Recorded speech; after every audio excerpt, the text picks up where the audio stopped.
जनक जैसे ऋषि के कुल को भी पवित्र करने की सामर्थ्य श्री जानकी में।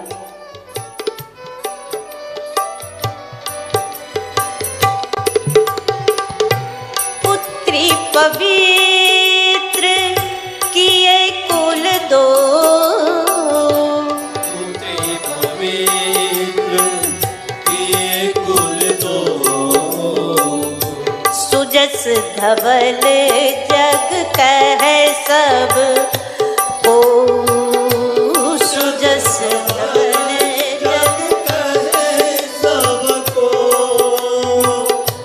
जासु अंश उप जहि गुण खाने, अगणित लक्ष्य उमा ब्रह्माणे। जासु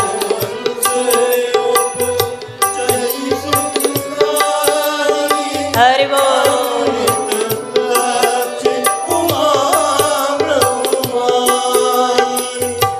भ्रकुटी बिलास जासु जग होई,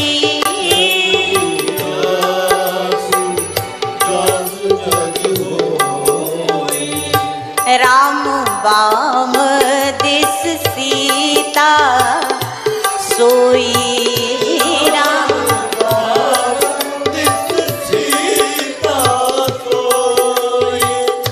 राम वाम दिस सीता सोई,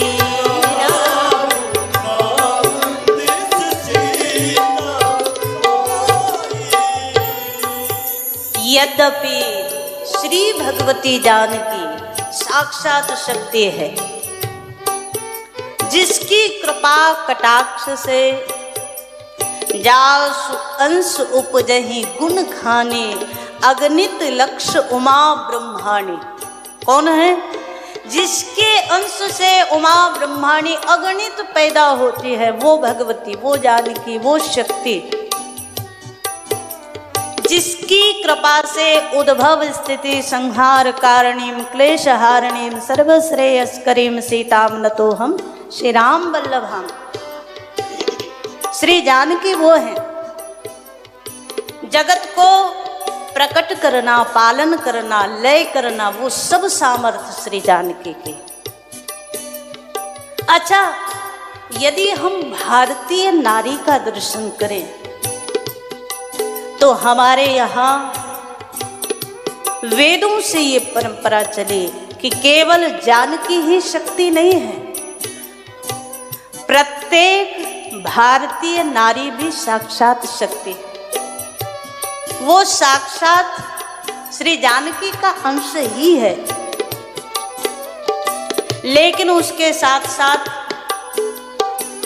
कहीं ना कहीं स्त्री जब समन्वय करती है परिवार के लिए, पिता के लिए, माता के लिए, पति के लिए, बच्चों के लिए, जब वो झुकती है, जब वो त्याग करती है, तो उसके जीवन के उस आचरण से वो सर्वोत्कृष्ट आदर्श खड़ा होता है कि महाराज स्वयं नारायण भी उसके सामने नतमस्तक है।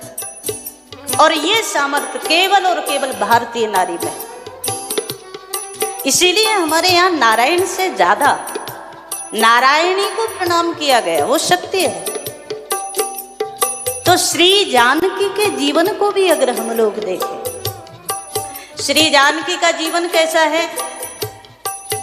भूमि जहाँ है, प्रकट हुई भूमि से, क्षमा की पुत्री है, तो जीवन में क्षमा तो है ही है, अद्भुत त्याग है।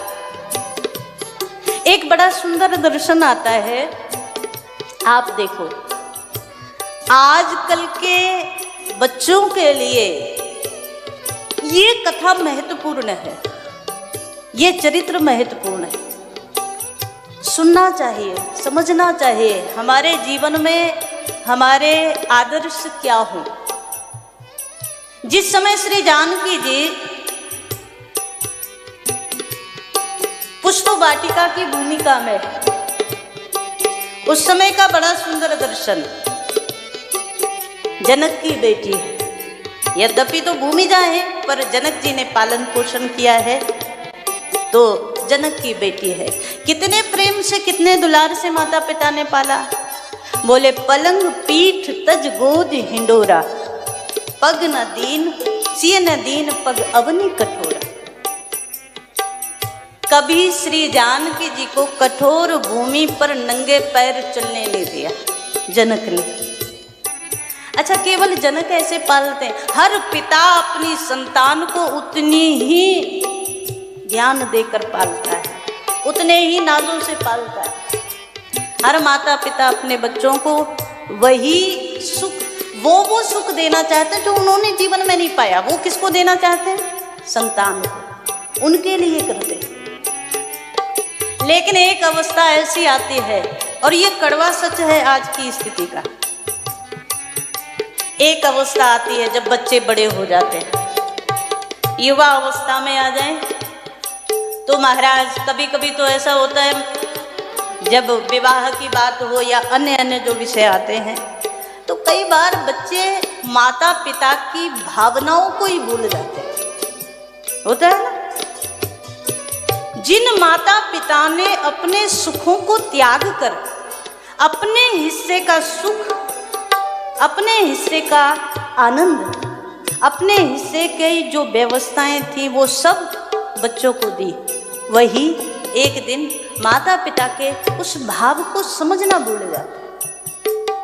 तब हमें शिक्षा लेनी चाहिए श्री जानकी जी से।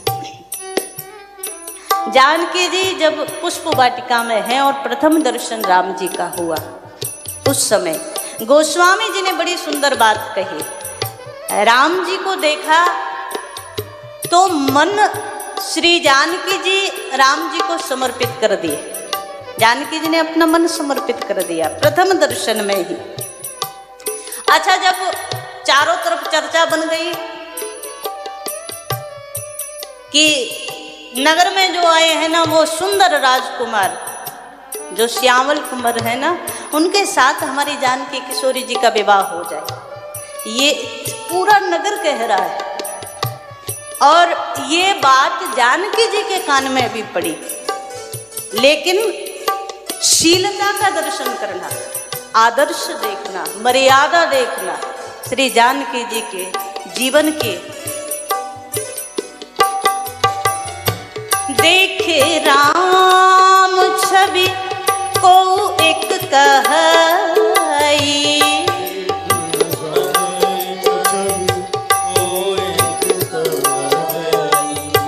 जोग जाने की यह बर अहई, जोग जाने की यह जोग जाने की यह बर अहई।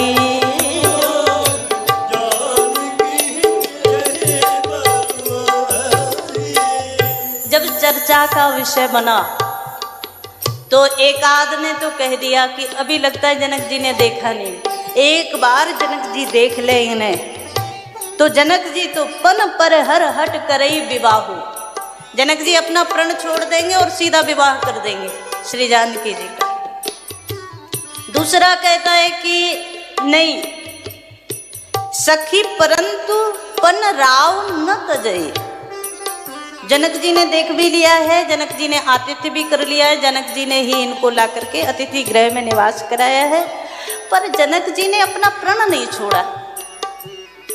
तो जब प्रण नहीं छोड़ा तो किसी ने कह दिया। अब जब पब्लिक में बात होती है, आम लोगों में तो सब तरीके की होती है, और गोस्वामी जी ने वो सब लिखा। कहा जनक जी ने देख तो लिया है लेकिन वो अपना हट नहीं छोड़ रहे, अपना प्रण नहीं छोड़ रहे। तो एक बोला कि लगता है विधि बस हट अविवेक ही भजे। अरे विधाता के बस में होकर के अविवेक को अपने जीवन में ला रहे हैं। अगर ऐसे दूल्हा को पाकर के, ऐसे कुंवर को पाकर के जानकी जी का विवाह ना कर दे तो ये तो अविवेकता हुई।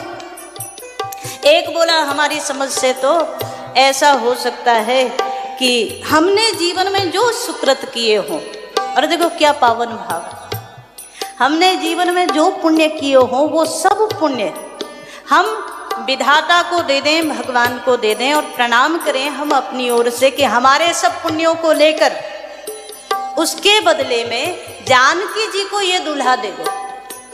ये सारे जनकपुरवासी चर्चा कर रहे। एक बोला मुझे तो ऐसा लगता है जय ही विरंच रचसी संवारी ते ही श्यामल बर रचेऊ बिचारी। जिस हाथ से श्री जानकी जी की रचना हुई है ना, उसी हाथ से ये दूल्हा बनाए गए और ये जोड़ी बड़ी सुंदर है, इनका विवाह जरूर होना चाहिए। तो सब में चर्चा हुई। यहाँ जानकी जी के कान में भी चर्चा पहुंची, लेकिन प्रथम दर्शन नगर में नहीं हुआ। जानकी जी को प्रथम दर्शन हुआ वाटिका में। वाटिका में जब देखा तो अधिक स्नेह देह भय भोरी, क्योंकि प्रीत पुरातन लखई न को, जो पुरानी प्रीति है ना उसको और तो कोई नहीं समझता, लेकिन श्री जानकी जी ने जब दर्शन किया तो अपना मन भगवान के चरणों में अर्पित कर दिया। लेकिन जब मन समर्पित हो गया उस समय जानकी जी को स्मरण आया, पिताजी के वश में हूं मैं। देखो शब्दों पर ध्यान देना। जानकी जी को अब स्मरण आया कि मैंने अपने मन को श्री भगवान को समर्पित कर दिया और मैंने मन से मांग लिया, गिरजा से भी मांग लिया, मन जाहे राचे हो मिले ही सोबर सहज सुंदर सावरो, मुझे यही वर मिल जाए। लेकिन उसके बाद याद आया, क्या मैं स्वतंत्र हूं?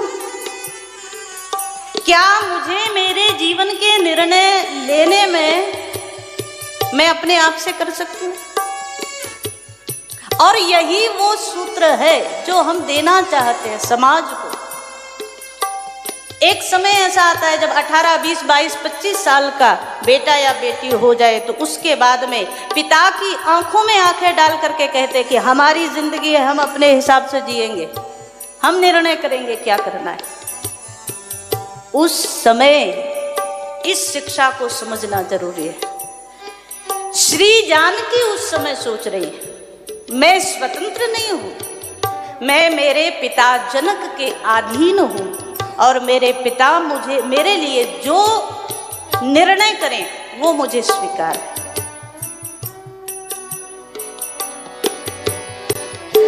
तात जनक तनया यह सोई,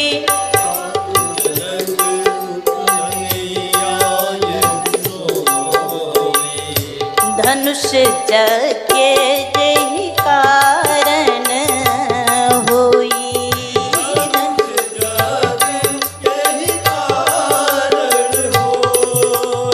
ये जनक तनया है महाराज। समाज में पिता के नाम से ही तो नाम जुड़ा है। तो आज जानकी सोचते हैं कि मैं अपने जीवन का निर्णय स्वयं नहीं कर सकती, मेरे पिता को करना चाहिए।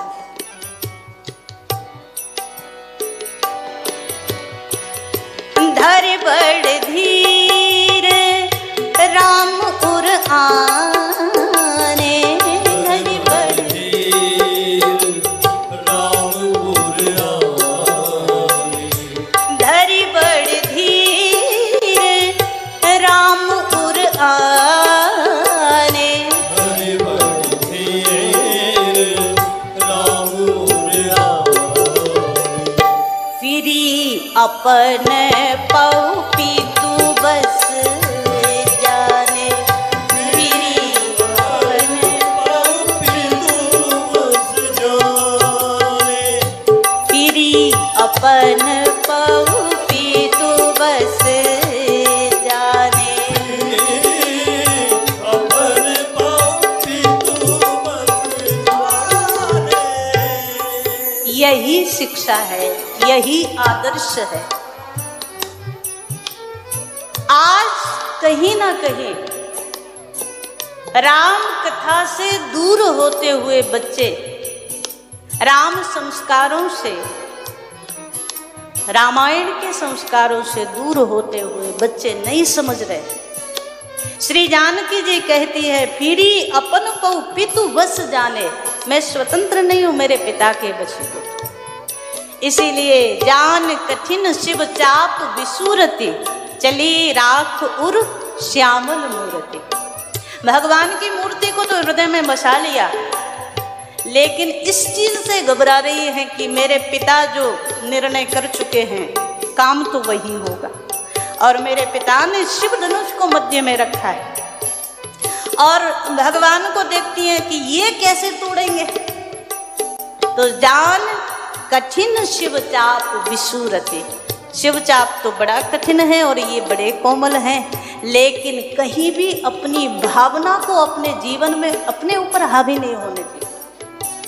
आखिरी निर्णय यही किया, जो मेरे पिता निर्णय करेंगे वो मेरे लिए सर्वश्रेष्ठ होगा, वो मुझे स्वीकार होगा। आज भी जो बच्चे अपने जीवन के निर्णय खुद लेने के लिए खड़े हैं, उनसे हम कहें आपके लिए सबसे ज्यादा अच्छा निर्णय अगर कोई कर सकता है तो आपके माता पिता ही कर सकते हैं, उससे ज्यादा बढ़िया कोई कर नहीं सकता। श्री जानकी जी के, श्री राम जी के चरणों में हम प्रणाम करें और इसी भाव से करें कि हमारे परिवारों में ये संस्कार बने रहे। माता पिता की स्थिति कल भी सर्वोच्च थी, आज भी रहे, और आने वाले भविष्य में भी परिवारों में माता पिता बुजुर्गों का सम्मान उतना ही बना रहे। उस भाव से हम श्री राम और भगवती जानकी को प्रणाम करें।